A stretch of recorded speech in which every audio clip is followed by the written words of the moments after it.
Hello সবাইকে, কেমন আছো সবাই? ইতি তোমার ইন্দিরার পুরনো একটি নতুন ব্লগে সবাইকে অনেক অনেক শুভেচ্ছা জানাই। আশা করি সবাই খুব ভালো আছো, আমিও ভালোই আছি। এই ব্লগটা ছিল শ্রাবণ মাসের প্রথম সোমবার। তো আমি সকালবেলায় উঠেই ঘরের সমস্ত কাজ সেরে, স্নান সেরে একদম পুরো পুজোর জোগাড় করে নিয়েছি ঘরের মধ্যেই। এবছর ভেবেছি আর মন্দিরে যাব না বাইরে, ঘরে আমার মহাদেবকেই আমি সুন্দর করে জোগাড় করে সকাল থেকে উঠে থেকে সব কিছু করে দেব।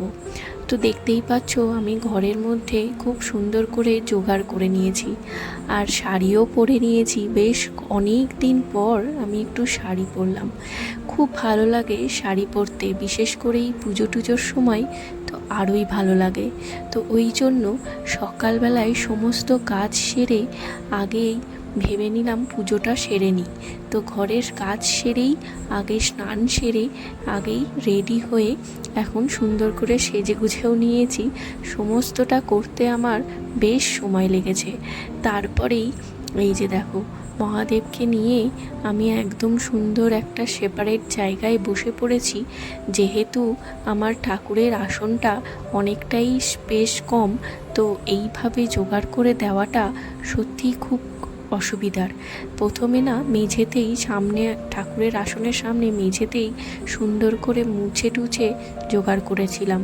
তারপরে দেখলাম এইভাবে করলে মেঝেতে বসতে হচ্ছে, আর আমার তো মেঝেতে বসা খুবই অসুবিধে, আর এতক্ষণ ধরে বসে থাকাটা আরও কষ্টের। তো ওই কারণেই জানলাটা সুন্দর করে মুছে তো রেখেইছিলাম, তো ভাবলাম সেখানেই আমি সমস্তটা জোগাড় করে নিই। তো যে জোগাড়গুলো প্রথমে করেছিলাম সেগুলো আবার জানলায় ট্রান্সফার করলাম। তো সায়ন্ত বললো তুমি জানলাতে বসে বসেই দাও। তো ওই জন্যই জানলায় বসে বসে এখন সুন্দর করে মহাদেবকে পুজো দিচ্ছি। তো তোমাদের নিশ্চয়ই ভিডিওটা বেশ অনেক দিনের বলে মনে মনে ভাবছো, বাবা এই তো শ্রাবণ মাস শেষ হয়েই গেল, আর এতদিন পর প্রথম শ্রাবণ মাসের পুজোর ভিডিও। আসলে বেশ কয়েকদিন ধরেই আমার ভ্লগ এডিট করা হচ্ছে না, এদিক ওদিক করে করব করে শরীরটাও বেশ ভালো যাচ্ছে না। তো ওই কারণেই ভাবলাম তো আজকেই আমি ভ্লগটা এডিট করতে বসলাম। তো দেখলাম বেশ অনেক দিনের ভ্লগ আমার জমে রয়েছে, তো সেটা তো খুবই খারাপ একটা ব্যাপার। তো ভাবলাম না, করে নিতে হবে। তো এখন এই যে দেখো, আমি মহাদেবের পুজো প্রায় শেষের দিকে আমার হয়ে গেছে। এখন আমি আরতি করে নেব আর মহাদেবকে একটু ভোগ নিবেদন করব। ওদিকে আমার গোপালকেও আমি সকালবেলায় উঠেই স্নান সেরে পুরো একদম রেডি করে দিয়েছি, ওকেও সুন্দর করে সাজিয়ে গুছিয়ে দিয়েছি। সকালে পুজোটা তো মোটামুটি আমার কমপ্লিট হয়ে গেছে, আর এটা যেহেতু একদম বেলার দিকেই করছি, মোটামুটি এখন 12টা বেজে গেছে। তো ওদিকে আমার ভোগ অলরেডি বসানোও রয়েছে। আমি আসলে ভেবেছি এই যে দেখো, একটু ভোগ নিবেদন করব, ফলের সাথে একটু খিচুড়ি দেব। তো ওই জন্য খিচুড়িটা বসিয়ে ততক্ষণ মহাদেবকে পুজো করে নিচ্ছিলাম। আর এই যে দেখো, ফলের সাথে এখন সমস্ত ঠাকুরকে আমি খিচুড়ি ভোগ নিবেদন করেছি, সাথে আমার গোপালকেও। আর ফলের জায়গাটা দূর জায়গায় করেছি, ওই নিবেদন করে দিয়েছি আর কি, সমস্ত ঠাকুরকে উদ্দেশ্য করে। আলাদা আলাদা করে দিতে গেলে অনেকটা বড়, ওই যে বললাম আমার ঠাকুরের আসনটা বেশ ছোট, তো আলাদা আলাদা করে দিতে গেলে একটু জায়গার প্রয়োজন হয়।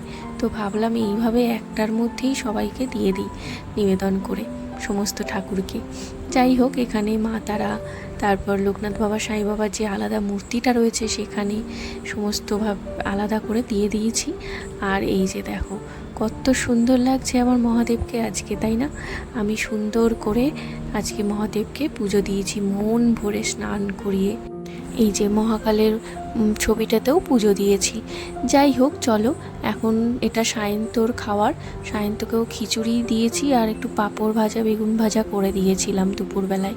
ওই একবারেই সমস্তটা বসিয়ে দিয়েছিলাম। আমার তো সেরকম কিছু খাওয়ার ছিল না, একটু সাবু রেখেছিলাম, ওই সাবুটা খেয়েছিলাম।